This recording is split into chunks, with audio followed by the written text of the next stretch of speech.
Muy buenas tardes a todos. La Facultad de Educación y su licenciatura en Matemáticas y Física de la Universidad de Antioquia les dan la bienvenida a la conferencia La función como pensamiento determinista frente a la historia como pensamiento recurrente, a cargo del profesor Dino Segura. Saludamos en la tarde de hoy al señor decano de la Facultad de Educación, Carlos Arturo Soto Lombana, a los docentes de la facultad, a los docentes en formación, a los de otras instituciones educativas y a los estudiantes que hoy participan y nos acompañan en la conferencia dictada por el profesor Dino Segura.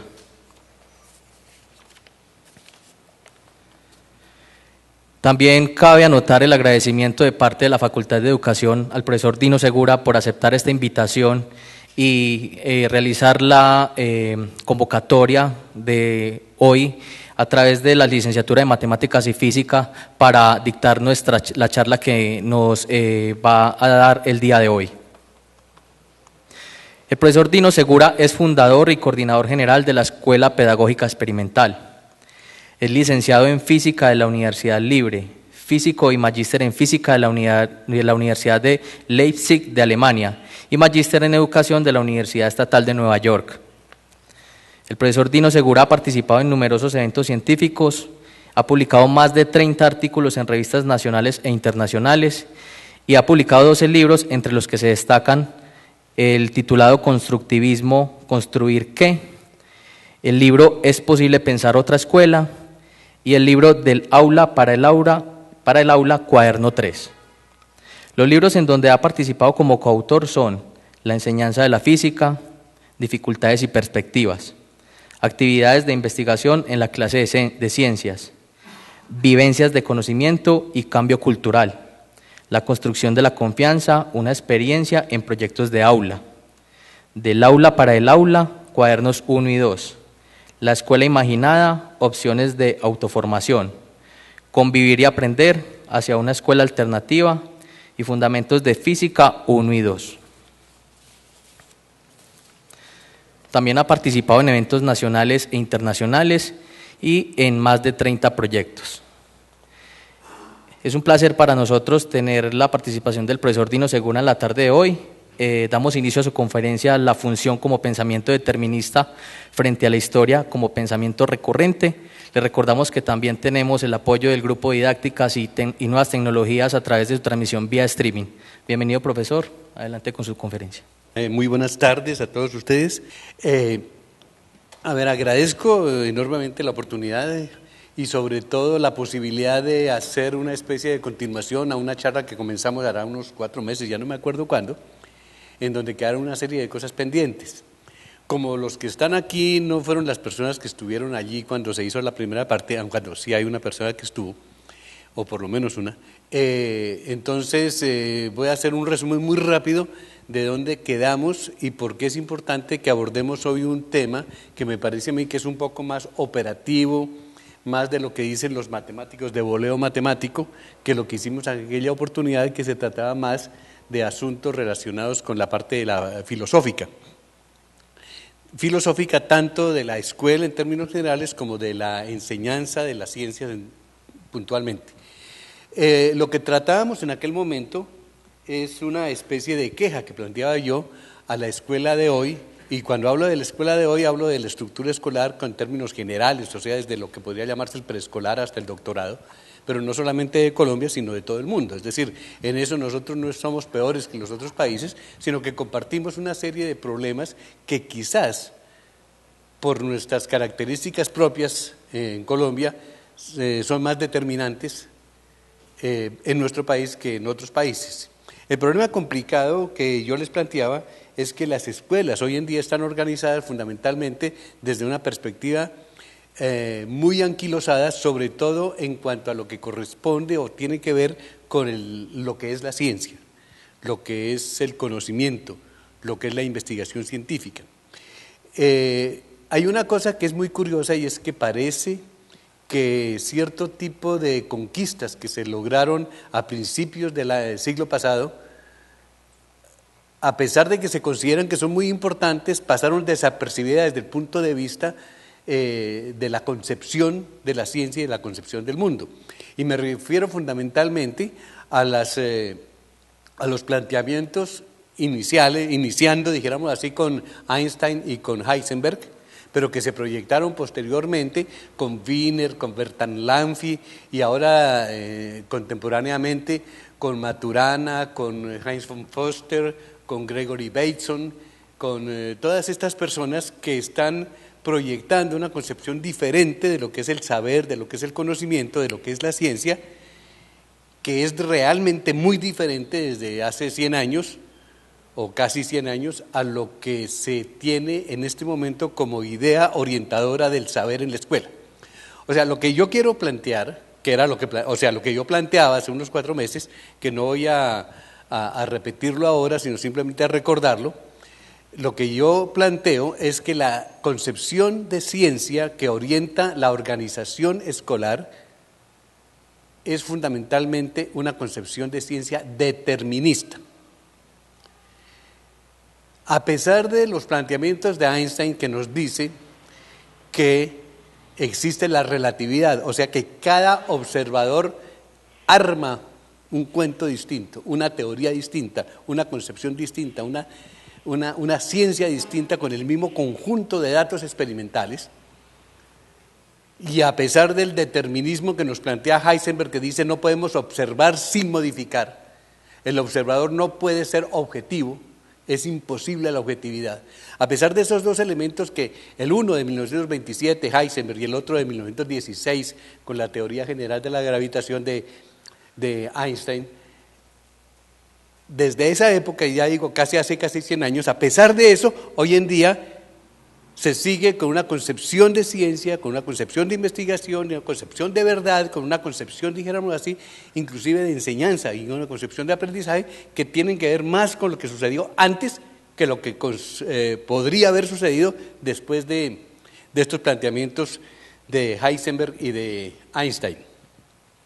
Y a mí me parece que esos planteamientos son realmente determinantes y son graves, porque el hecho de que se considere que la ciencia es absoluta, que es verdadera, que es lo que resulta de la observación cuidadosa y disciplinada del mundo, y que eso que resulta de la observación cuidadosa y disciplinada del mundo es solamente una cosa, o sea que son descubrimientos y no elaboraciones que hacen las personas que están precisamente observando, es supremamente grave, porque se proyecta con un determinismo que no se queda en la ciencia, sino que invade todos los otros ámbitos de la vida, y nosotros nos encontramos entonces en un mundo en el cual hay personas que sostienen que tienen la verdad, y que como tienen la verdad, las otras personas que dicen cosas distintas o piensan cosas distintas están equivocados, porque no existe la posibilidad de pensar que hay dos verdades.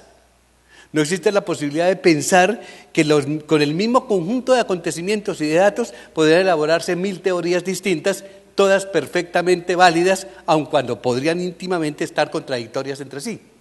O sea, esa relatividad, ese indeterminismo que podrían irrigar desde la ciencia las relaciones humanas en nuestro medio, están negadas por el compromiso que tiene la escuela con el determinismo.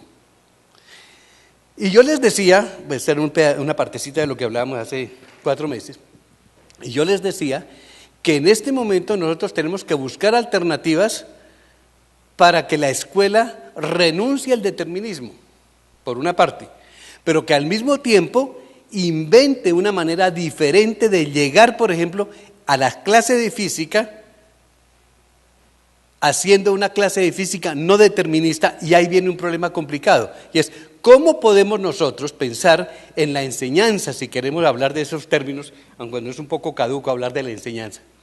Pero de todas maneras, ¿cómo podemos nosotros pensar en la enseñanza de la física newtoniana de una manera no determinista cuando Newton era determinista? Entonces ahí se nos plantea un problema complicado. ¿Qué tipo de clase es la que tendríamos nosotros que propiciar para pensar en una física newtoniana no determinista? O sea, que nosotros siguiéramos pensando en las leyes de Newton, pero no en las concepciones que como telón de fondo orientan la física newtoniana en términos de lo que para Newton era determinante, aparte de eso, que en gran medida él y Leibniz fueron los inventores del cálculo diferencial e integral. O sea, las ecuaciones diferenciales prácticamente surgen de los trabajos en matemáticas de Newton y de Leibniz. ¿Cómo podríamos nosotros, es la pregunta, pensar en una clase de física que renuncie al determinismo, que renuncie a esa causalidad lineal? Esa es una pregunta. Y con respecto a eso, yo les decía que en este momento hay una forma de pensamiento que se está estudiando muy seriamente en muchas partes, que se llama el pensamiento recurrente. El pensamiento recurrente es distinto al pensamiento funcional. Si ustedes quieren, pensemos, aun cuando esto lo vamos a ver, entonces cuando nosotros entonces pensemos en estas dos maneras de ver, vamos a encontrar que cuando se ve desde lo funcional, determinista, vemos una cosa completamente distinta cuando se ve desde lo recurrente, histórico. Y para eso, entonces yo voy a hacer una serie de ejemplos, sino que lo voy a pasar muy rápidamente los ejemplos. Estos ejemplos que voy a hacer son más bien como para hacer un taller.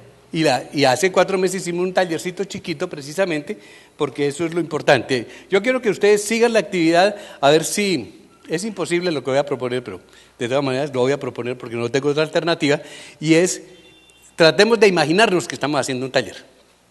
¿Ya? Y lo que yo quiero es que veamos a partir de este ejemplo qué es lo que quiero decir cuando hablo de pensamiento recurrente. ¿Ya? Cuando hablo de pensamiento recurrente. Supongamos que nos encontramos frente a la siguiente situación problemática.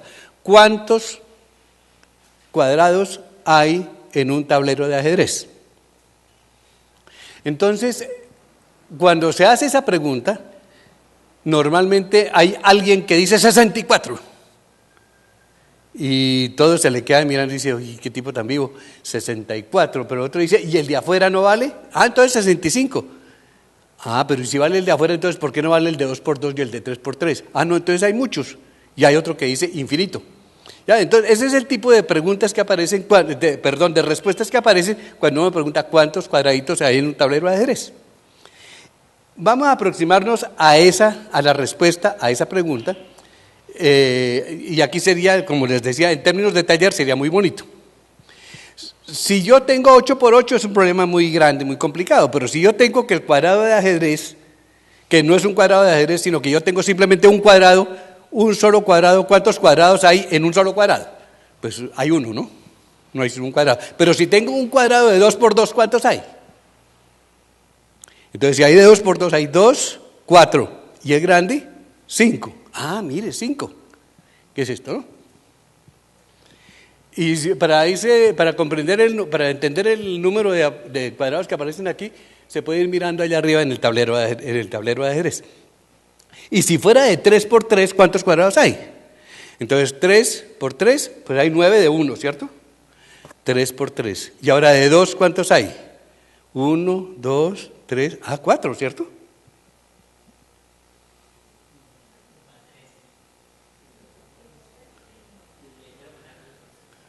De 3×3 hay 4, ¿cierto? De 2×2.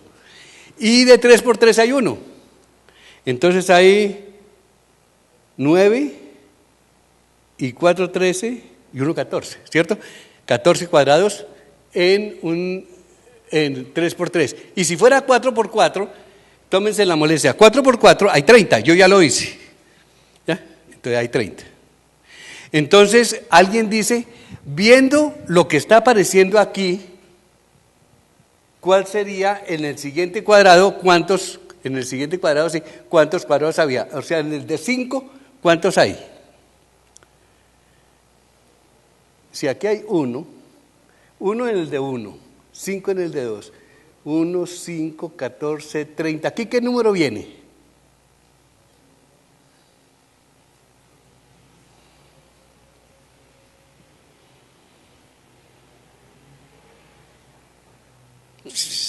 ¿Es muy difícil? ¿Cómo? En este momento yo no les estoy pidiendo que cuenten cuadrados, les estoy pidiendo que encuentren un patrón.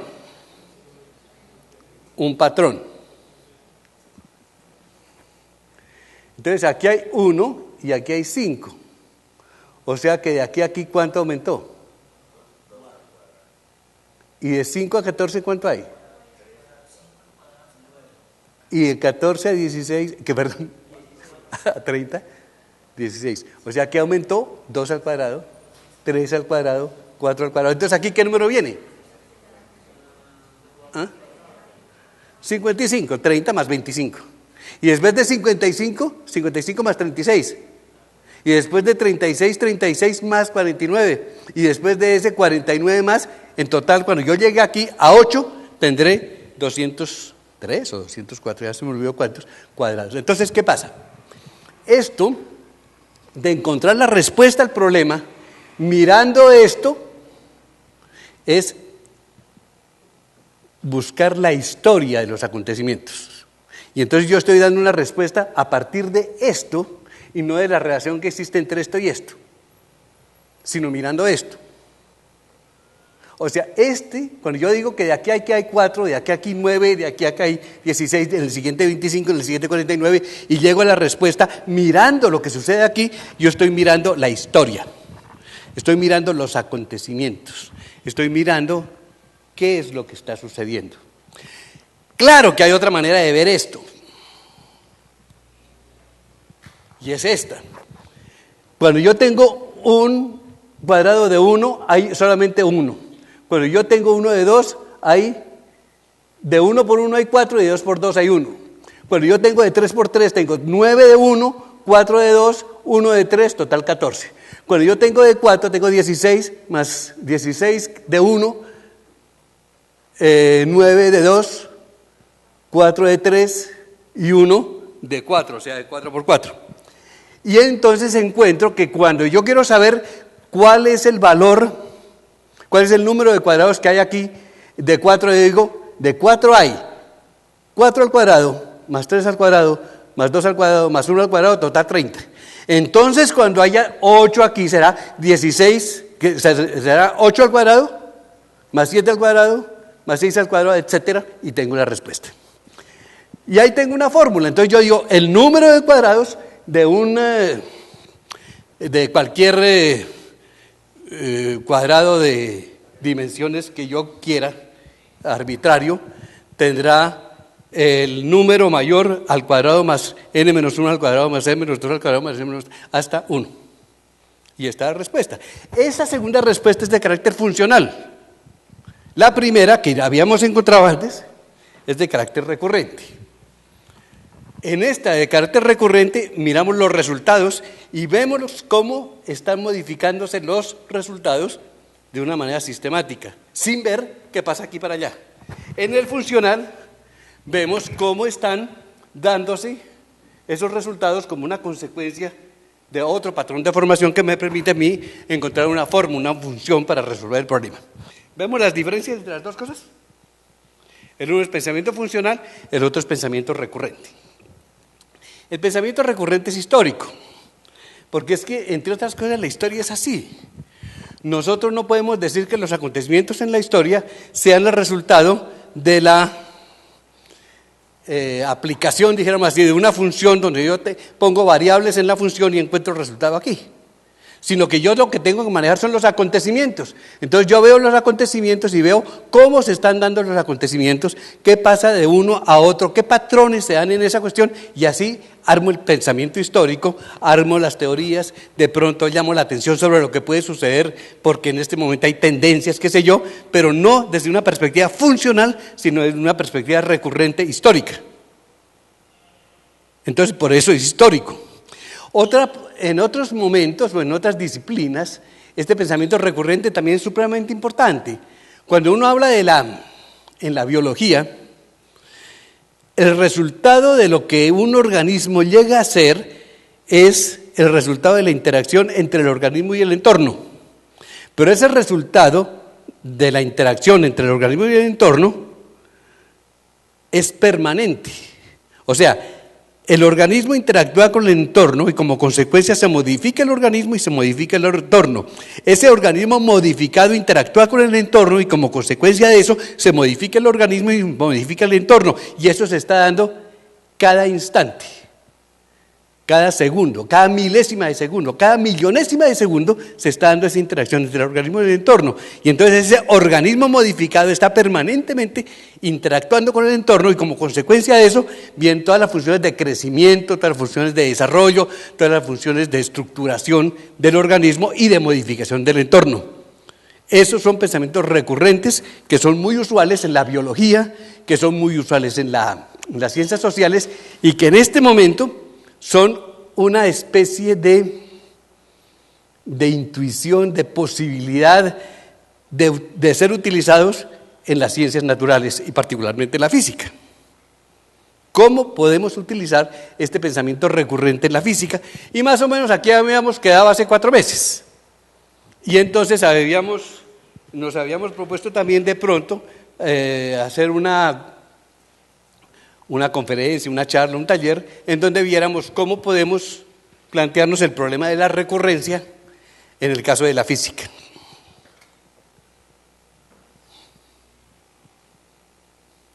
Este es otro ejemplo, como para continuar afianzando la idea que quiero plantear de recurrencia. Este es un poco más conocido y lo quise plantear de esta manera porque como vamos a tener un mundial de fútbol, entonces hay que poner todo con equipos. Ya, entonces la pregunta es, vamos a hacer un campeonato todos contra todos y son 2 equipos. ¿Cuántos partidos hay que jugar? ¿Ya? Entonces, si fueran 2 equipos, ¿cuántos partidos se juegan? 1 y sale, ¿no? Y si fueran 3 equipos, ya hay que jugar.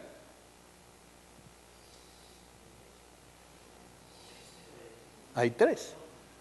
Y si hay 4 equipos, habrá que jugar 10. Y si hay 6 equipos, 5 equipos, habrá que jugar 10. ¿Ya? Y si hay, de aquí no es, este no es 6 sino 12, porque es la pregunta de allá. Y si son 12, ¿cuántos partidos hay que jugar? A ver, ¿cómo hacemos? Entonces nuevamente buscamos una regla de formación. Entonces aquí tenemos para 2, bueno, el primero es un partido, y aquí 3, y aquí 6, y aquí 10. De 6 a 10 hay un 4, de 3 a 6 hay un 3, de 1 a 3 hay un 2. O sea, le sumo 2 da 3, le sumo 3 da 6, le sumo 4 da 10. Entonces aquí ¿cuál viene? 15. Y después vendrá 21, y después vendrá 28, y después vendrá 35, ¿ya? Y entonces así encuentro yo cuántos partidos hay que jugar para 2 equipos. Y este es pensamiento recurrente. Claro, yo lo podía hacer de una manera distinta, porque el matemático dice, eso es muy fácil, es n por n menos 1 sobre 2 y sale, ¿cierto? Listo, porque ya 5 por 4, 20 dividido por 2, 10. 3 por 4, 12 dividido por 2, 6. Entonces, n por n menos 1 sobre 2, y ese es funcional. El otro, viendo el patrón, es recurrente. Nuevamente pregunto, ¿es clara la cosa? La diferencia es clara, ¿cierto? La una trabaja sobre los resultados, la otra trabaja sobre las relaciones que existen entre la variable independiente y la variable dependiente, que es el tipo funcional. Bueno, ¿dónde vamos? Entonces, como para hacer una síntesis del asunto, diríamos, y esto ya es relativamente nuevo comparado con lo de hace 4 meses.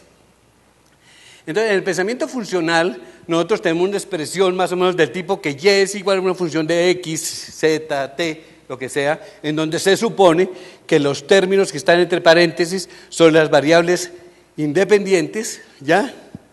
Y que la función y que está descrita por esa función está tanto mejor descrita en cuanto las variables que están entre paréntesis sean exhaustivas, o sea, sean la totalidad de las variables que determinan y. O sea, que no se me vaya a escapar ninguna. Y entonces, si no se escapa ninguna, y está perfectamente bien determinado. Y ese es el pensamiento funcional en donde nosotros tenemos variables dependientes e independientes y hay, digamos así, un listado exhaustivo y una exposición exhaustiva de cómo cada una de las variables afecta la variable dependiente y.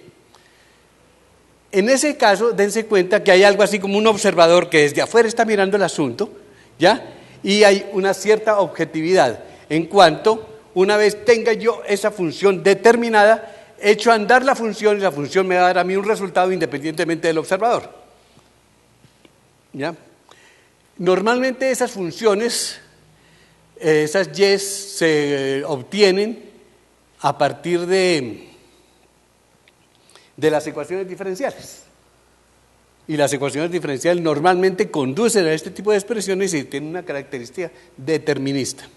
En el caso del pensamiento histórico o recurrente, nosotros no buscamos una relación entre una variable dependiente y una independiente, sino que nos dedicamos a estudiar los acontecimientos, estudiamos los sucesos y tratamos de encontrar patrones en esos sucesos.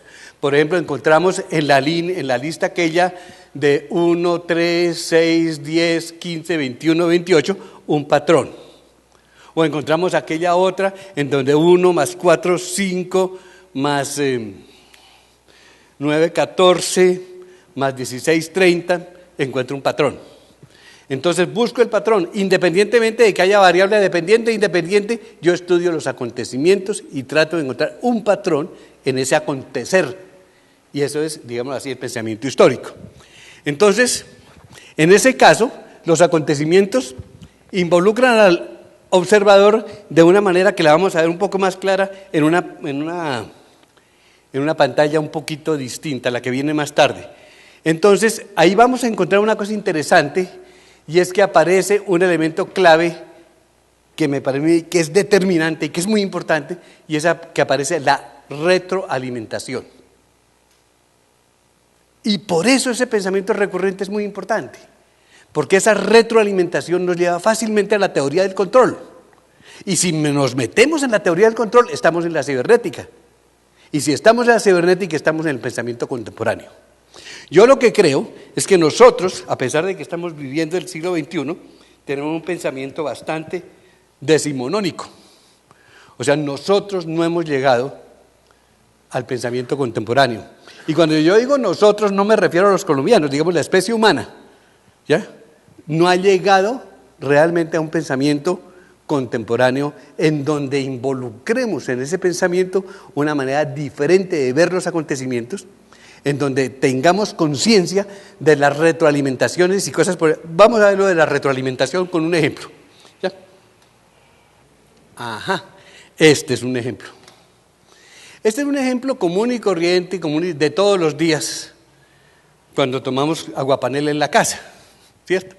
Que nos sirven la aguapanela caliente, hay que dejarla que se enfríe. ¿Cómo es el proceso de enfriamiento de un cuerpo? ¿Ya?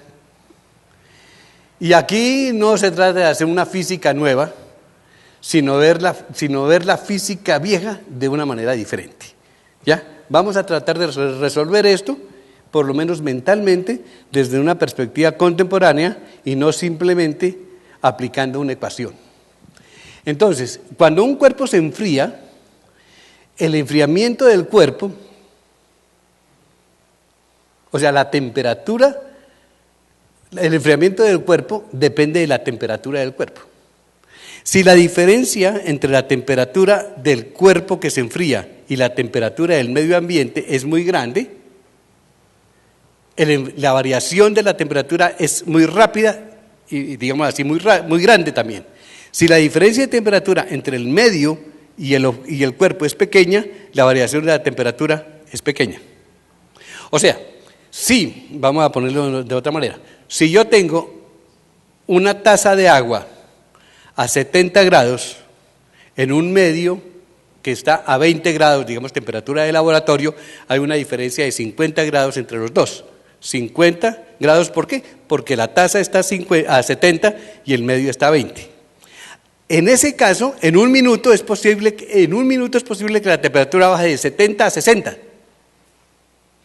Pero si el cuerpo está a 30 grados y el medio ambiente está a 20, donde la diferencia solamente soy 10, la diferencia entre los dos solamente es de 10 grados, para pasar de 30, digamos en 10 minutos después de estar en 30, no bajará 10, sino que bajará solamente 1 o 2 grados.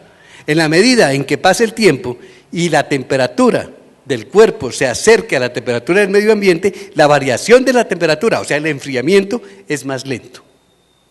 ¿Me entienden? Ustedes no me entendieron. Me va a tocar traer ese cacharro que para eso lo pusieron aquí.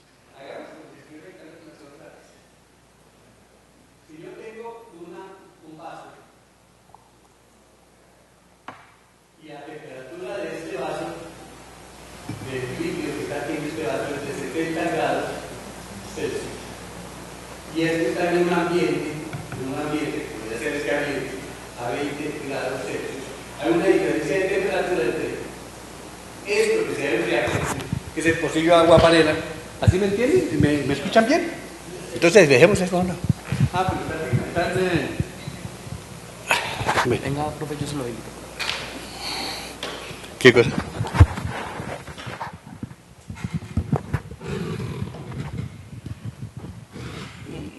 No, tú tienes muy buena voluntad, pero... ¿Qué se hizo? Bueno, entonces, si el vaso está a 70 grados y el medio ambiente es 20 grados, hay una diferencia de temperatura que es de 50 grados Celsius. Si yo tuviese el vaso, la misma cantidad en este caso, ya no a 70 grados, sino a 30 grados Celsius, y el medio ambiente sigue estando a 20, la diferencia de temperatura aquí es simplemente de 10 grados, ¿cierto? Hasta ahí estamos claros. Cuando yo dejo pasar un minuto en estas condiciones, es probable que la temperatura pase de 70 grados a 60 grados. O sea, es posible que varíe en 10 grados. En este caso, si está a 30, es posible que en 10 minutos esta cosa pase ya no de 70 a 60, o sea, ya no 10 grados, sino aproximadamente 2 grados Celsius y estaremos a 28 grados Celsius. ¿Qué quiero decir? Que en la medida en que la diferencia de temperaturas entre el cuerpo caliente y el cuerpo frío sea grande, la variación de temperatura es grande.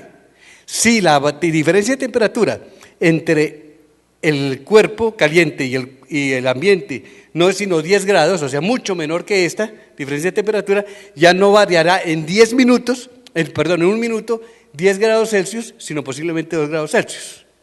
O sea que si yo tomara aquí la temperatura y aquí el tiempo, y esta es la temperatura inicial, en el primer momento, cuando la diferencia de temperatura es grande, esto pasará de aquí a aquí, o sea, habrá una variación muy grande. A medida que pase el tiempo, esa variación va a ser más pequeña.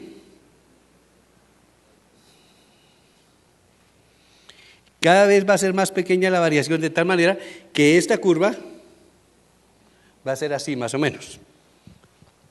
Y es una cosa interesante, este tipo de fenómenos es bien interesante porque el resultado de lo que acontece en el primer momento, que es variar la temperatura de la temperatura inicial a la siguiente, se convierte en una variable para el siguiente momento. O sea, en la medida en que se enfríe, se hace más pequeña la diferencia de temperaturas, pero ese enfriamiento es una consecuencia de lo que sucedió en el momento anterior cuando pasó de una temperatura alta a una más pequeña. O sea que el problema es, o sea que el fenómeno es un fenómeno retroalimentado. O sea, las consecuencias del enfriamiento influyen en lo que pasa de ahí en adelante. Y ahí se enfría y ese enfriamiento incide en lo que va a suceder en el siguiente momento, O sea, lo que sucede es dependiente de lo que está sucediendo. O sea, la temperatura depende de la variación de temperatura, o más exactamente, la variación de temperatura depende de la temperatura. Por eso, en ese caso, tenemos una cosa muy interesante también aquí, y es que la variación de la temperatura es proporcional digamos, a la diferencia de temperatura. Temperatura, digamos,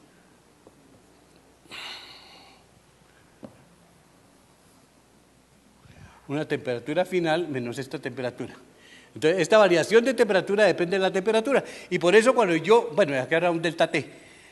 Por eso cuando yo resuelva esta cuestión me va a aparecer una función exponencial. Porque aquí aparece un delta T y aquí aparece un T. Entonces va a quedar delta T sobre T y eso me va a dar a mí una función exponencial. Y por eso es que esto no se enseña en la escuela. Porque es muy difícil para los niños. Porque los niños no han visto ecuaciones diferenciales y menos exponenciales. Entonces ellos estudian normalmente ejemplos de física en donde la matemática que se manejan la pueden manejar, que no es difícil. Entonces lo que se estudia son cosas que no suceden nunca, ¿ya? Y las cosas que sí suceden todos los días, como esperar que la aguapanela se enfríe, no se estudia porque es muy difícil. ¿Me entienden el problema? Es decir, la matemática se convierte en un problema ahí para la clase de ciencias. Pero una pregunta, ¿esto más o menos se entiende? O sea, ¿cómo? Primera cosa que habría que entender es cómo a medida que pasa el tiempo, la temperatura del cuerpo va bajando y como consecuencia la diferencia de temperaturas entre el cuerpo caliente y el cuerpo frío se hace más pequeña y al hacerse más pequeña, la variación de temperatura también es menor y en consecuencia la curva no es, digamos así, sino que la curva es ¿qué? Es exponencial. Este tipo de problemas, aparte de eso, son muy lindos. Porque es que los niños, sin necesidad de hacer la resolución de resolver la ecuación diferencial delta T, D sobre T igual a K por T, digámoslo así, sin necesidad de resolver esa ecuación, los niños sí hacen una gráfica como esta y la dibujan y la entienden perfectamente. Ellos sí prevén que el enfriamiento del cuerpo tendrá ese comportamiento y entonces cogen la taza de agua panela o de agua caliente, el termómetro, el cronómetro y miden y obtienen que esta curva es realmente muy parecida a la que habían previsto. O sea que sí se hace cada vez más pequeña el factor o la velocidad de enfriamiento a medida que la diferencia de temperaturas se hace más pequeña. Yo creo que tengo otro ejemplo aquí muy bonito. Este es bello. ¿Ya? Es muy parecido al anterior. Y eso de que sea muy parecido también es muy importante, porque nos permite crear otro tipo de modelos. ¿Ya? Modelos de solución, modelos de comportamiento, en donde nosotros vamos a trabajar más allá de las disciplinas. O sea, no vamos a encontrar que la física está aquí y que la física del movimiento de los cuerpos aquí y la física del enfriamiento o de la termodinámica aquí, sino que todo va a tener modelos de comportamiento que pueden ir pasando de una disciplina a otra y que podrían pasar de todas maneras, digamos, de la física a la biología o de la biología a la química fácilmente y no quedarse solamente en un aspecto de la física o en un aspecto de la biología. El caso de la caída libre, que es el caso de esto, ¿sí? El caso de la caída libre es el que se estudia en la clase, pero lo que los niños no saben es que la caída libre no existe y que siempre que se estudia la caída libre se está estudiando un fenómeno que no existe. ¿Ya? ¿Y cómo hacemos para estudiar un fenómeno que exista y que tenga que ver con la caída? ¿Ya? Entonces, el asunto que aparece aquí es que en el caso de la caída libre, la variación de la velocidad depende de la velocidad. ¿Cómo es el problema? O sea, yo tengo el cuerpo acá y sobre este cuerpo está actuando una fuerza perpendicularmente hacia abajo, que es el peso. Y cuando yo estudio esto como caída libre, digo que esa fuerza es constante, que actúa permanentemente sobre el cuerpo y que el cuerpo cae exclusivamente bajo la acción del peso y que no hay más fuerzas ahí. Por eso se dice libre. Pero todos sabemos que esa es una aproximación bastante pobre, porque no existe ningún cuerpo que caiga bajo la acción exclusiva de la fuerza peso, porque aquí existen otras fuerzas hacia arriba, por ejemplo, está Arquímedes, ¿cierto? Porque el cuerpo está en un fluido, y ese fluido ejerce, que es el aire, digamos, ejerce sobre el cuerpo un empuje hacia arriba que es igual al peso del aire que desaloja. Pero el peso del aire, despreciémoslo. Esa es una posibilidad, despreciarlo. Pero hay la posibilidad de no despreciarlo, sino tenerlo en cuenta. Pero hay otra fuerza hacia arriba, que es una fuerza de fricción que depende de la velocidad. Si el cuerpo va muy rápido, esa fuerza de fricción es muy grande. Si el cuerpo va muy lentamente, esa fuerza de fricción es muy lenta, muy pequeña. A medida que aumenta la velocidad, aumenta esta fuerza hacia arriba. Entonces no tenemos solamente el peso, sino que tenemos una fuerza proporcional a la velocidad que es hacia arriba y que aumenta al aumentar la velocidad, y que como el peso está actuando sobre este cuerpo, imprimiéndole una aceleración hacia abajo, entonces la aceleración hace que aumente la velocidad, pero al aumentar la velocidad aumenta la fuerza que se opone, y al aumentar más aparecerá más. Llegará un momento en que el peso y esta fuerza son iguales, y en ese momento el cuerpo baja con velocidad constante. Para todos los cuerpos esa velocidad constante existe, pero no tiene el mismo valor. Dependiendo de los materiales, los valores son distintos.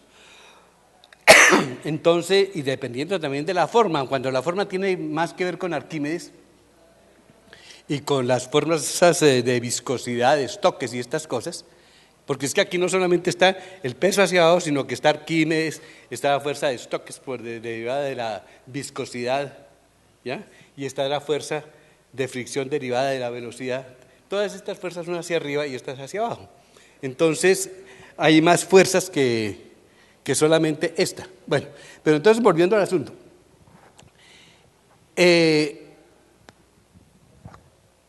Para algunos materiales, la velocidad máxima límite es de 4 metros por segundo, para otros es de 14 metros por segundo. O sea, varía para cada material, varía para la forma, varía en diferentes circunstancias. O sea, esa fuerza esa velocidad límite es diferente. Pero quiero que se entienda esto nuevamente, como hicimos con el caso anterior de la temperatura.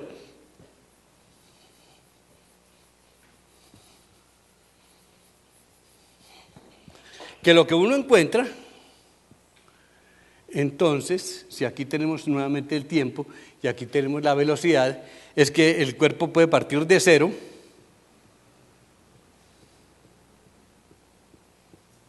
y a medida que pase, y al principio, en un intervalo de tiempo, puede aumentar la velocidad hasta aquí. Y en otro intervalo, pero aquí ya aumentó la velocidad de aquí esto a este valor. Entonces, ya teniendo esta velocidad, hay una fuerza que se opone al peso, que hace que la fuerza neta hacia abajo sea más pequeña, y por consiguiente la aceleración sea menor, y por consiguiente que la velocidad varíe menos que lo que varió aquí. Entonces aquí ya no variará esto, sino que variará un poquito menos. Y en el siguiente variará un poquito menos, y al final se tiene una curva que hace así, en donde tenemos una velocidad límite para este cuerpo que cae. Y sí es una caída cotidiana. Así es como caen los cuerpos. No como dice la caída libre, que es así, aumentando la velocidad permanentemente. Y esta ecuación también es de tipo exponencial. ¿Por qué? Porque, pero eso está allá. Porque la masa por la variación de la velocidad con respecto al tiempo, o sea, masa por aceleración es esto, dB a dt, esa aceleración, es igual a una constante menos, aquí aparece la velocidad, que es la que se opone al peso, que es este, ¿ya? Que cuando estos dos sean iguales, vamos a tener la velocidad límite. Entonces este b pasa aquí a dividir, y como consecuencia, nuevamente tenemos una ecuación exponencial. ¿Ya? Dense cuenta que aparece, y la exponencial aparece muchas veces. La exponencial se convierte en una en un modelo, en una forma de aproximación. Y entonces, lo que es interesante es que esta velocidad límite podía calcularse en el laboratorio con los niños y encontrar que la velocidad límite es diferente para cuerpos de diferente tamaño, de diferente peso, de diferente material, y sería una cosa distinta el laboratorio a como normalmente se hace el laboratorio, que es un laboratorio tramposo muchas veces, que es tratar de encontrar esta recta que no se da nunca, porque nunca la caída es libre. ¿Hasta ahí más o menos? ¿Sí o no? Bueno. Veamos otra cosa.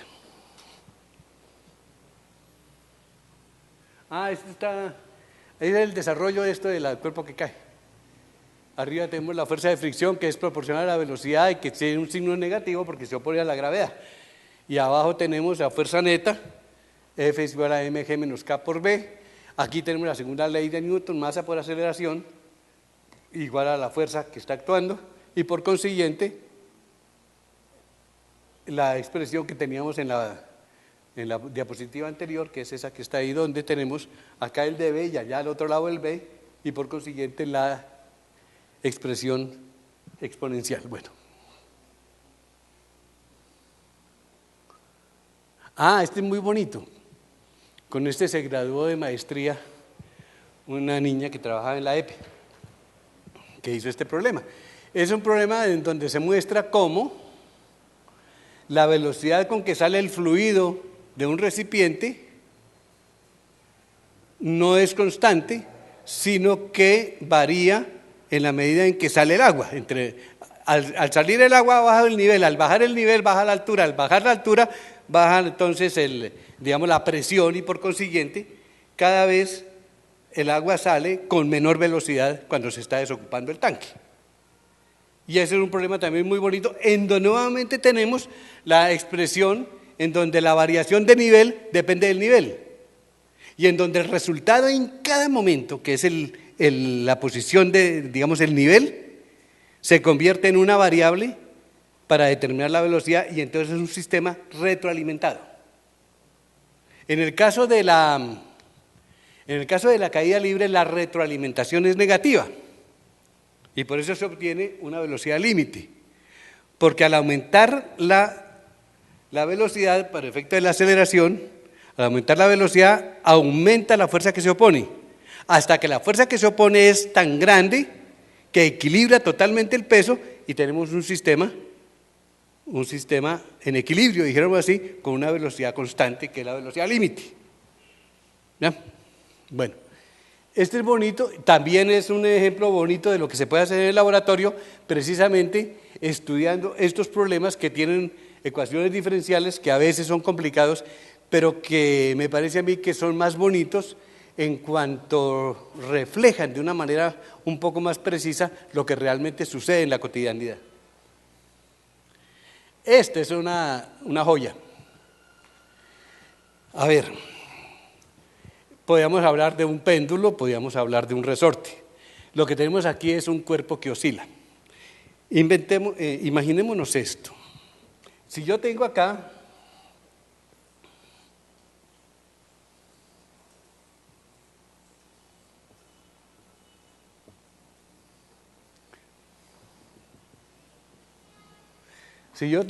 un cuerpo atado a un resorte, aparte de eso está en todos los libros, y entonces yo llevo el cuerpo hasta acá y lo tengo aquí. Cuando lo tenga aquí, la fuerza, cuando está aquí, la fuerza es cero, está en equilibrio. Lo echo para acá, lo desplazo, digamos, de aquí a acá. Lo tomo allá y lo llevo aquí. Al llevarlo aquí, ya la fuerza no es cero, sino que la fuerza que se opone a esta deformación estará apuntando hacia allá, y es una fuerza que depende de esta deformación del resorte, de ese estiramiento del resorte. Entonces en este punto vamos a tener que la posición ya es distinta, ya no es cero. Tendremos que la velocidad es cero, porque ahí lo tengo yo, es cero. Que la fuerza es menos k por x, y que la aceleración es menos k por x dividido por m. Y eso es importante, que se vea que la aceleración es menos k por x dividido por m, pero el cuerpo está quieto. Pero es un sistema acelerado, está quieto. Y la pregunta es, ¿qué sucede cuando lo suelte? Entonces, pues teóricamente, este cuerpo va a empezar a moverse acá, ¿no? Ahí habrá que pensar que esta superficie y el cuerpo, entre estas dos hay una fuerza de fricción y que muy poco tiempo después de que lo suelte, va a quedar quieto. O sea que es un movimiento que se atenúa, que rápidamente llega a cero. Este problema, y a mí me encantaría que lo hicieran ustedes, este problema, a ver, vamos a hacer una cosita aquí. Claro que es lo que está allá. No, pero lo voy a hacer aquí. En un tiempo 1, o en un tiempo 0 si se quiere, yo no sé, escribía ya a la 0,01, a la centésima de segundo, el cuerpo está en una posición 5, o sea, lo he llevado hasta allá, 5, x igual a 5. Y la velocidad será 0, y la fuerza será menos k por 5, ¿cierto? K por x. Y la aceleración será menos k por x dividido por la masa m. ¿Ya? Entonces, estas son las variables que tenemos aquí. Aquí vale 5, aquí vale 0, aquí k, si k vale 1 será menos 5, y si m vale 1 y k vale 1, esto será menos x, digámoslo así, pero rigurosamente hablando, este es k y este es m y tienen sus unidades y todas esas cosas. Y eso es lo que aparece en esta fila de aquí. En la siguiente fila, yo tendré una centésima de segundo después. Yo puedo suponer que para una centésima de segundo después, esta aceleración es constante en una centésima de segundo. Eso es falso, porque cada momento va a variar la aceleración. Pero supongamos que por una centésima de segundo no varía, y si nos parece que varía mucho, entonces podemos poner una milésima de segundo. Y si queremos que, pongamos entonces una 10.000ª de segundo, ¿sí? O sea, pongamos aquí tantos ceros como sea necesario para garantizar que en ese intervalo tan pequeñito la aceleración se mantuvo constante, ¿cierto? Entonces, pero yo como lo hice fue como 0,01. ¿Ya? Entonces, una centésima de segundo después, ¿qué habrá sucedido? Que esta aceleración, esto vamos a suponer que es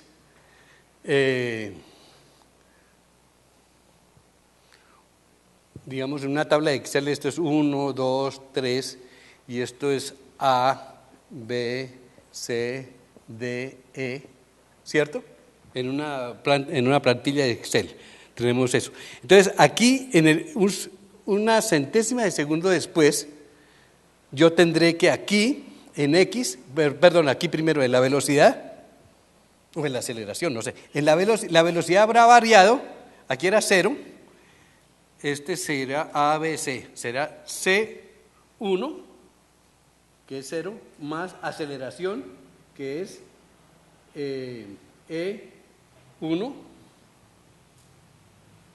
por tiempo, que es A2. Entonces, la velocidad aquí será, la velocidad que tenía, que en este caso es 0, pero de todas maneras es 1, multiplicada por la aceleración por tiempo. O sea, esto de aquí, multiplicado por el tiempo, que es 0,01. La fuerza será, con esta velocidad, aquí hay un lío, ya voy para allá, para el lío. La aceleración dependerá de este valor de x. Aquí voy a suponer que esto todavía está en 5. ¿Ya? Pero ahora tiene esta velocidad y ahora tendrá esta fuerza que será, digamos, menos k por 5, la misma, y esta de aquí tendríamos menos km por x, y en el siguiente momento, cuando yo haga nuevamente esto, ya van a empezar a variar las otras, porque ya esta posición va a ser igual a B2 que es la de aquí, más velocidad, que es c por tiempo, o sea, c2 por tiempo, que es a1, y aquí tendríamos entonces que la velocidad es igual a esta, más esto sigue siendo igual, sino que aquí ya no tenemos A2, sino tendríamos A3, pero E1 sigue siendo el mismo. Ah, no, sería E2. Lo que quiero decir es que lo que aparece en las siguientes hileras es exactamente lo mismo que apareció en las anteriores recursivamente. Cuando yo haga en Excel, tome esto y lo copie y lo proyecte aquí para abajo, digamos 1000 veces, ¿ya? Entonces 1000 veces ya sería 10 segundos. 1000 veces, entonces voy a encontrar todos estos valores, tanto de X como de B, como de la fuerza, como de la aceleración, los voy a encontrar ahí, hechos por el programa Excel de una manera recurrente. Y lo que se encuentran son valores como estos, ¿ya? Esa es la tabla de Excel. Ahorita podríamos verlo en el programa de Excel que está ahí en el computador. Y la cosa interesante es que cuando yo cojo este X, este B y este A y los gráfico, aparecen las curvas sinusoidales. Y yo quiero recalcar que cuando introdujimos las cosas aquí, era solamente álgebra. Que B es igual a velocidad inicial más aceleración por tiempo, que X es igual a X sub 0 más velocidad por tiempo, más un medio de A por T cuadrado. Eso es lo que yo he escrito aquí. Y cuando se hace el cálculo y se grafica, aparecen las gráficas, aparte de eso aparecen las gráficas muy lindas. Ustedes ven la aceleración es esta, y si la comparan con X, van a encontrar que cuando X es positivo, esta aceleración es negativa, y que cuando esto es negativo, aquella es positiva, y que si una es seno y la otra es coseno, y van a encontrar también el desplazamiento en la velocidad de 90 grados con respecto, la velocidad con respecto a la posición, y van a encontrar ahí las funciones trigonométricas de una manera, aparte de eso, bastante misteriosa, porque es que yo introduje en Excel solamente álgebra. Yo hice una recurrencia en Excel para obtener los valores para 1000 datos de ahí en adelante, y cuando yo grafico eso, me aparecen senos y cosenos, ¿ya? Que es una manera de resolver el problema sin resolver las ecuaciones diferenciales, simplemente por recurrencia, utilizando el programa Excel. Ahora, ¿qué pasa en este caso? Que yo lo que puedo es...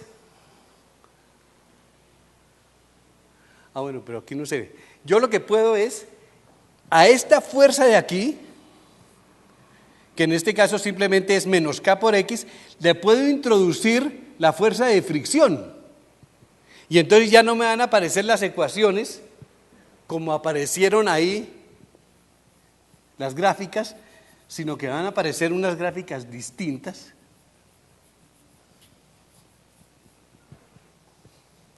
O sea, la que aparece ahí, por ejemplo, es una gráfica siempre del mismo tamaño. La que va a aparecer aquí va a ser, ¿ya?, atenuada, porque aparece una fuerza de fricción. Y si yo quiero meterle otra variable, la puedo introducir ahí, porque es álgebra, y en el álgebra yo no tengo problema, puedo introducir todas las variables que quiera, ¿ya? Entonces puedo aproximarme tanto como quiera al fenómeno.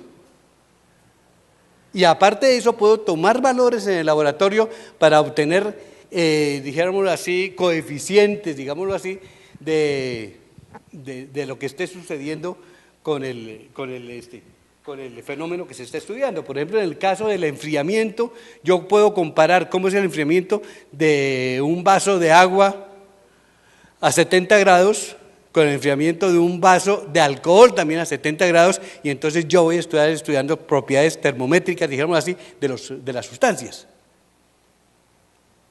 Es decir, puedo obtener otra serie de posibilidades ahí, y lo que quiero decirles es que esto es utilizando métodos de recurrencia. Claro, estos métodos son métodos recurrentes y se estudian también cuando se estudian sistemas dinámicos.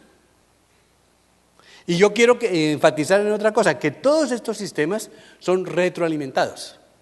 O sea, en el caso del resorte, también un sistema retroalimentado, porque es que la posición determina la fuerza, y la fuerza la aceleración, y la aceleración la velocidad, y la aceleración y la velocidad la posición, y nuevamente el bucle, y la posición la fuerza, y la fuerza la aceleración, y la aceleración la velocidad, y velocidad, aceleración, nuevamente la posición, y tenemos un bucle permanente.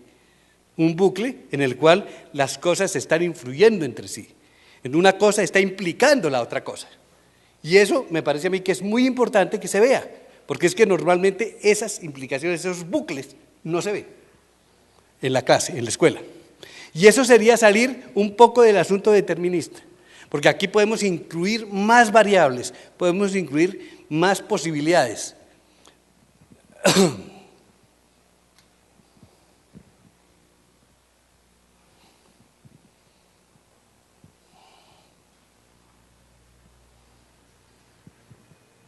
Entonces, lo que nosotros tenemos aquí es que el resultado del fenómeno entra como una variable para el siguiente momento en que estudiamos el fenómeno. Lo que resulta de temperatura entra como una variable para el siguiente cálculo en el enfriamiento. Lo que tenemos aquí en el caso del resorte, la variación de la posición que actúa como una variación de fuerza, entra como una variable para el siguiente momento que estamos estudiando.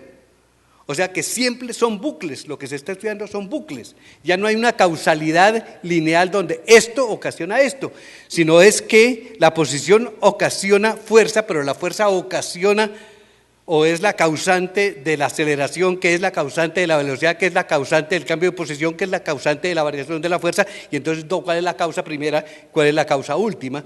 ¿Ya? Entonces no existen, se invierten en muchos casos en las causas y las consecuencias. Las consecuencias se convierten en causas y entonces son bucles de causalidad. Y eso se ve en todos los ejemplos que les he planteado aquí, se ve ese asunto, que existen los bucles de causalidad. Entonces, por una parte tenemos esa retroalimentación, pero por otra parte vemos cuándo la retroalimentación es negativa y cómo sería una retroalimentación positiva. O sea, ¿qué pasa con el cuerpo que cae? Que al variar la velocidad aumenta la fuerza que se opone, que al aumentar la fuerza que se opone disminuye la aceleración, que al disminuir la aceleración disminuye la variación de la velocidad y al disminuir la variación de la velocidad entonces se hace más pequeña la fuerza que se opone al movimiento y entonces tenemos después un sistema, digamos así, en equilibrio donde la fuerza externa al movimiento del cuerpo es cero. Entonces tenemos una retroalimentación negativa. Si las consecuencias del movimiento fueran aumentar la velocidad y ese aumento de velocidad aumentara la fuerza y el aumento de la fuerza aumentara la velocidad, tendríamos un sistema de retroalimentación positiva que sería caótico y conduciría a la destrucción del sistema. Entonces se vería la diferencia en la retroalimentación positiva y la negativa y las consecuencias que tiene eso para el sistema. En un caso que lleva al caos o a la destrucción y en los otros casos que lleva al equilibrio. Y ese llevar al equilibrio es muy interesante porque estos sistemas retroalimentados que llevan al equilibrio son los que permiten la vida en los seres vivos. Son las que hacen que cuando el individuo corre y hace ejercicio, su corazón empiece a funcionar de una manera tal que está irrigando el organismo vivo para mantenerlo en un equilibrio de funcionamiento. Es el que hace que cuando aumenta la temperatura sude para que baje la temperatura. Es el que sucede cuando la pupila se hace más pequeña en un entorno de una iluminación muy grande. Es el que sucede para todas las cosas en el funcionamiento del cuerpo humano. Por eso les decía que este pensamiento de retroalimentaciones negativas y de autoorganizaciones y de recurrencias es muy importante, entre otras cosas, porque nos permite comprender el funcionamiento de los seres vivos y tenemos que tomarlo prestado de la biología para utilizarlo en la física. Entonces, veamos a ver qué otras cosas hay aquí. A ver, pasamos a otro capítulo. Bueno, pero entonces hasta aquí. ¿Se ha entendido más o menos? Yo creo que es un poco como complicado que se entienda todo, pero yo creo que sí se ha entendido algo, ¿no? ¿Sí? Ya, no, yo les prometo que si esto fuera un taller sería lindísimo, pero lo que pasa es que no estamos en taller.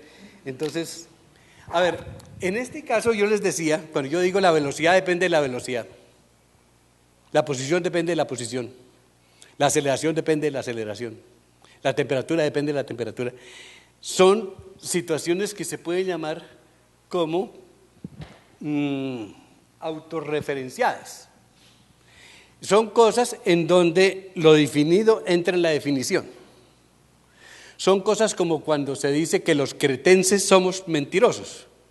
Esta es una cosa, una frase muy conocida y se le pone, entre otras cosas, como autor a Epiménides, que fue el que decía, nosotros los cretenses somos mentirosos. Entonces, ¿le creemos o no le creemos? La cosa es que si le creemos, estamos cometiendo un error, porque ¿cómo le vamos a creer si él dice que son mentirosos? ¿Cierto? Entonces, ¿qué debemos hacer frente a un tipo que dice que los cretenses somos mentirosos?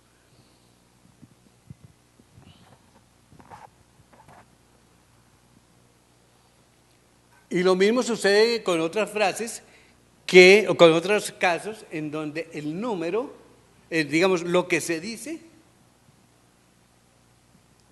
sobre algo depende de la manera como se enuncia eso que se dice del algo.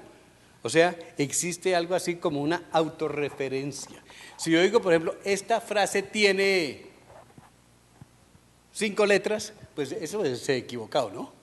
Porque esta frase ahí nomás hay 2, 4, 6, 8, 9 y 5, 16 y 6, ahí hay 21, ¿no? O sea, hasta ahí va 21. Esta frase tiene, y si yo digo 21 letras, pues es falso, porque hay que escribir las letras de 21. Entonces, ¿qué debo escribir ahí donde están los 3 puntos para que esa frase sea cierta? ¿Ah? Como complicado, ¿no?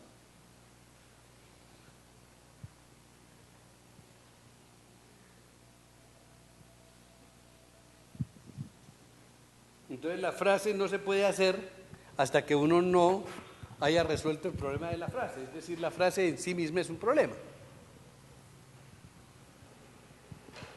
Es parecido a lo de los cretenses somos mentirosos.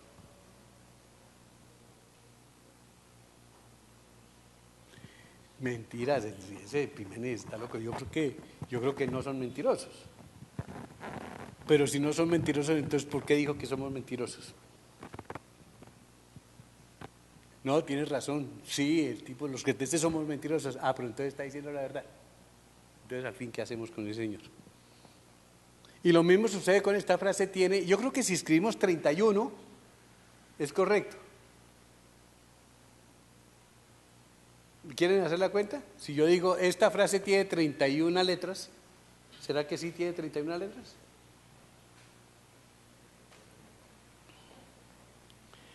Entonces, estas son frases de tipo ¿qué? Son autorreferenciales.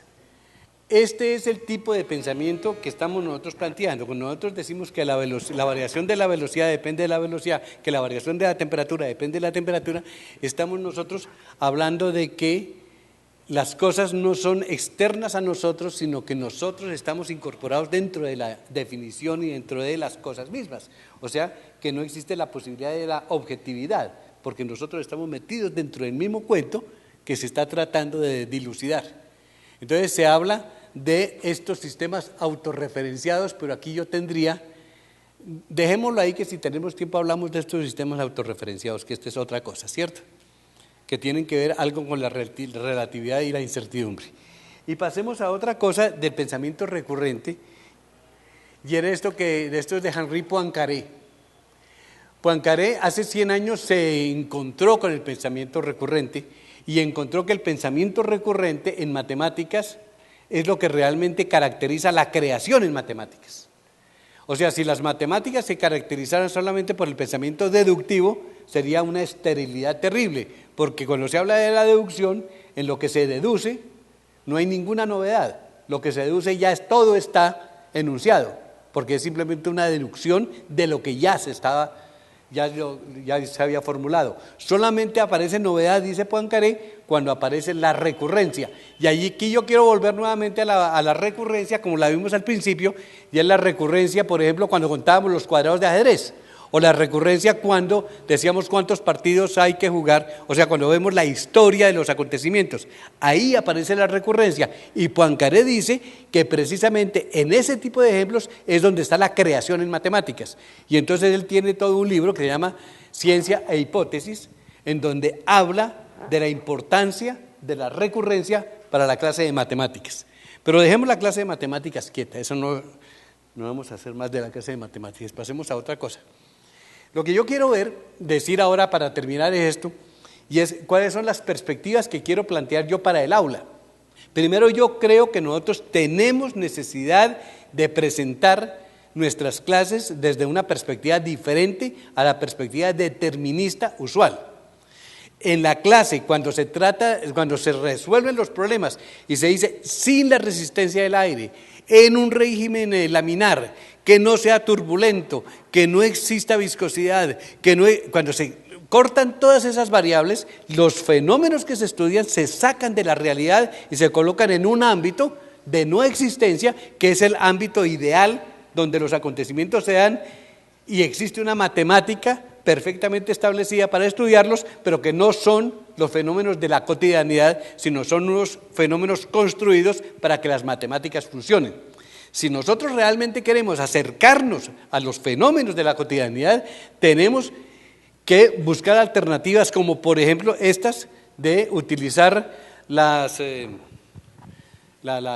recurrencia, ¿ya? Y esa sería una alternativa frente al determinismo. Y a mí me parece importante que rompamos con el determinismo. El otro asunto es que las matemáticas nos permiten llevar a la clase, estas matemáticas recurrentes nos permiten llevar a la clase problemas que usualmente no se estudian por ser particularmente difíciles. Dense cuenta que si estos problemas los estudiamos con el computador, porque tanto el problema del calentamiento o el enfriamiento del cuerpo, como la velocidad de un cuerpo que cae en un medio, o sea que no es de caída libre, como el asunto del tanque que se desocupa por un agujero, son problemas que se tienen que estudiar con el computador, con un programa como Excel, con la recurrencia. Entonces, al hacer la recurrencia, aparecen las soluciones a los problemas. Tratarlos desde esa perspectiva es supremamente rápido. Los muchachitos saben más que nosotros del manejo de las hojas esas de Excel y del computador, y seguramente rápidamente se establece una posibilidad de trabajo que pone en comunicación el laboratorio de física con la clase de ordenadores lógicos, resolviendo esos problemas por ordenadores y contrastándolos con las experiencias en el laboratorio, de caída libre, de enfriamiento, de cosas por el estilo. Entonces hay una alternativa diferente para la clase de física, por lo menos.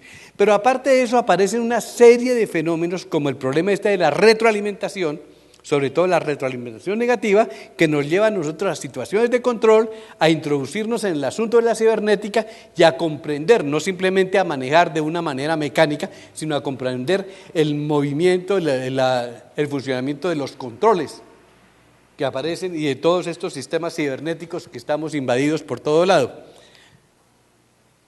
Entonces, se acabó esto.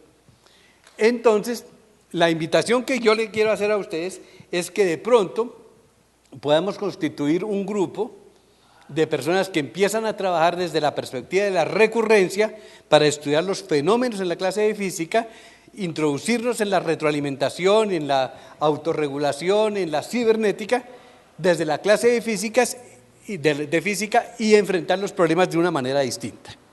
Por el momento eso era lo que quería decirles y veamos las preguntas.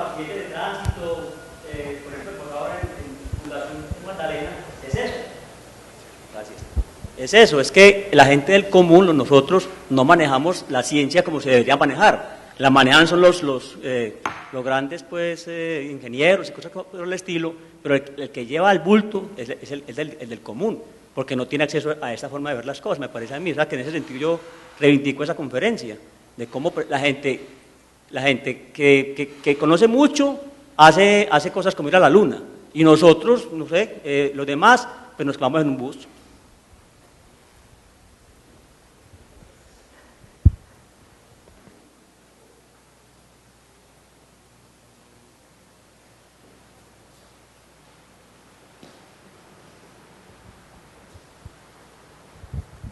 Profe, ¿cómo está?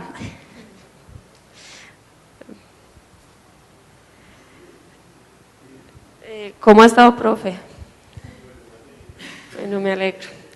Profe, dos preguntitas. Una es, me gustaría que usted me recordara otra vez el sentido último de tratar de utilizar la idea de recurrencia en cambio de la idea de función en lo que implica la enseñanza pues de las ciencias, es decir, ¿cuál sería el fin último? Porque yo entendí algo así como que nos podía enlazar a conceptos como retroalimentación y a otros asuntos de control y finalmente incrustarnos en lo que es el pensamiento contemporáneo. Entonces me gustaría que me recordara cuál es el fin o el objetivo de utilizar esta idea de recurrencia, porque no entiendo muy bien qué podría tener de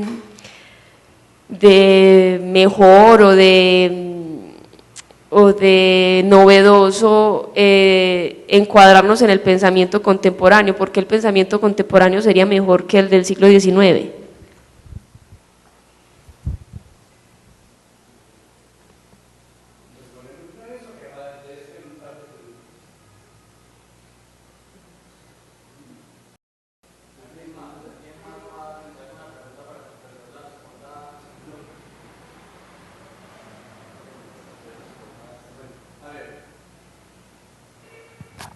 Pues yo creo que tú dices lo que yo voy a decir, ¿ya? Es decir, a mí me parece que uno de los problemas que nosotros tenemos complicados para la convivencia es la falta de respeto, ¿ya? ¿Pero qué es la falta de respeto? Es decir, a veces nosotros decimos que es inconcebible que haya personas que piensan como piensan, que están equivocados, pero ¿cómo se les ocurre a esos tipos hacer esto y esto y esto y esto? Y cuando nosotros pensamos en esos términos, estamos creyendo que nosotros sí pensamos bien y que los otros piensan mal.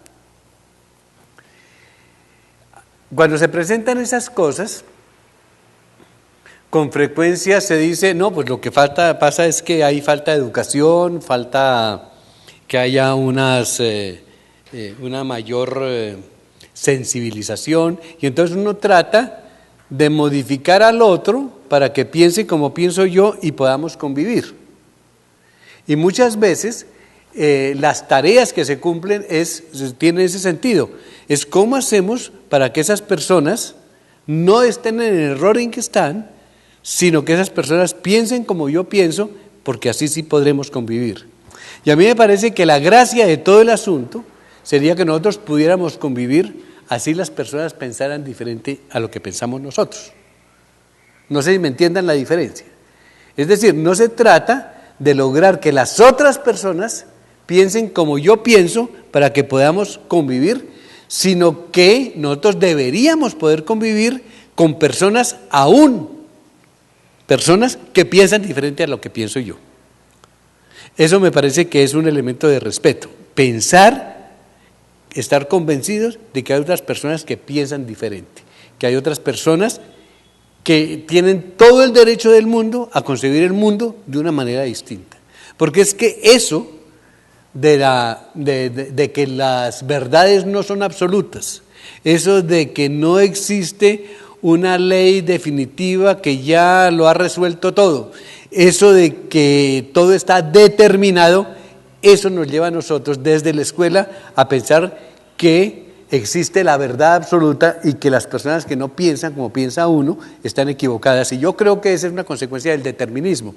Es probable que en otros contextos, en un contexto, digamos así, en donde se viven una cantidad de experiencias de vida en comunidad racional, esto no sea tan grave. Pero, por ejemplo, en Colombia a mí me parece que es terriblemente grave el problema del respeto. A mí me parece que es terriblemente grave el problema de la intolerancia que existe entre nosotros y que es supremamente grave para la convivencia. Yo creo que la escuela haría mucho si lograra erradicar de sus prácticas esa idea de que todo está resuelto, de que existe una ley para solucionar las cosas, de que los que no resuelven las cosas de esta manera están equivocados. O sea, sacar los absolutos de la escuela para instaurar en la escuela el respeto y la búsqueda y las posibilidades alternativas de solucionar los problemas. Yo creo que todo lo que hagamos para que ese determinismo y esa absolutez que existen en las escuelas cambie, debe ser bienvenido. Y yo creo que esto que yo he hablado con unos ejemplos de física, tiene todo su valor si lo pensamos no tanto para resolver los problemas de física, sino para llegar a resolver los problemas de la convivencia entre nosotros. Son problemas de convivencia, son problemas de intolerancia, son problemas de desacreditarse uno mutuamente, ¿ya? Ese es el mensaje, dijéramos así, que yo quisiera. Claro, a mí me parece muy importante que nosotros podamos resolver en la clase problemas que existen de verdad y no problemas ideales que son los que están en los libros de los textos, y nos metiéramos dentro de una dinámica de trabajar en torno a proyectos que son de realmente problemas en la sociedad, problemas en el colegio, problemas en la vida, y no simplemente resolver una serie de situaciones completamente ideales que no tienen nada que ver con el mundo en que vivimos. Yo creo que eso es muy importante, pero lo más importante es que dejemos de creer que poseemos la verdad, que nosotros estamos en lo cierto, que todo el que piense diferente a como pienso yo es una persona que está equivocada. Eso es lo que me parece a mí más importante de la escuela, o para la escuela. No sé si te satisface esa respuesta.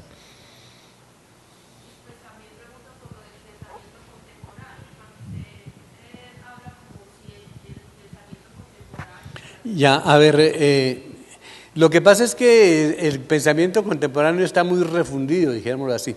A mí me parece que una de las cosas que fueron fundamentales por allá a principios del siglo pasado fue el descubrimiento de que existían otras culturas que también tenían una existencia legítima.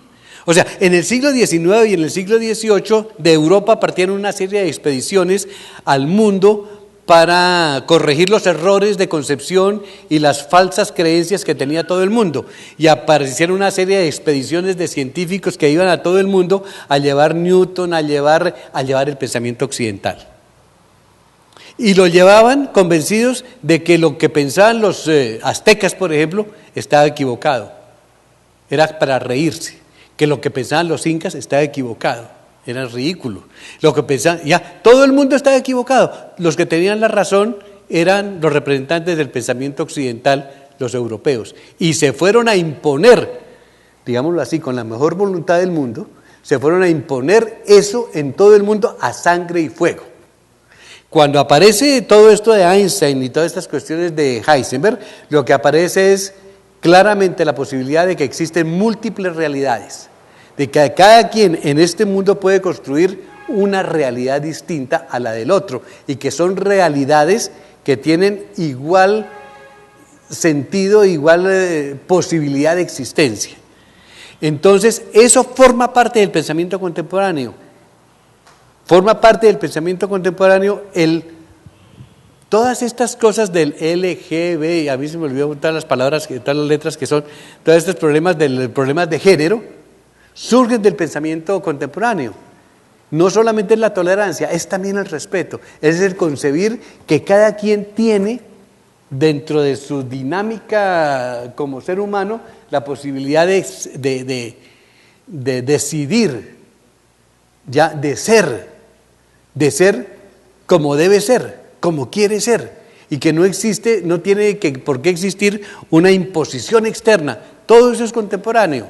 Eso no se podía decir en el siglo XVIII. En el siglo XVIII y XIX estaban persiguiendo a las brujas para quemarlas.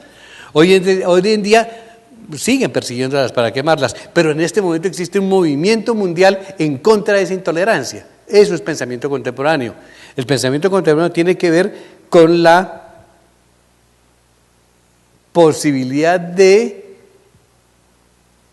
vivir siendo distintos, o sea, dentro de la diversidad, dentro de la diferencia, en contra de la homogeneización, por el respeto a la heterogeneidad. Todo eso es pensamiento contemporáneo.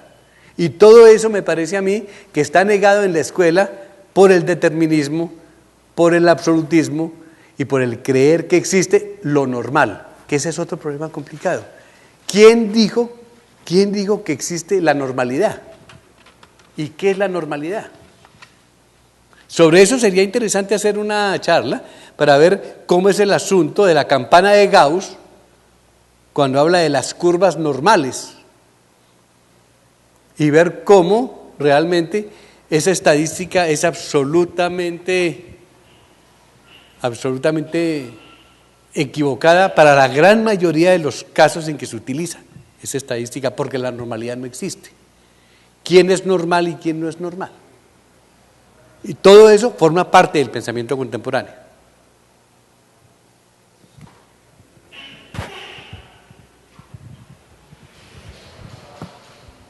Bueno, démosle un aplauso al profesor Dino Segura por su conferencia. Muchas gracias.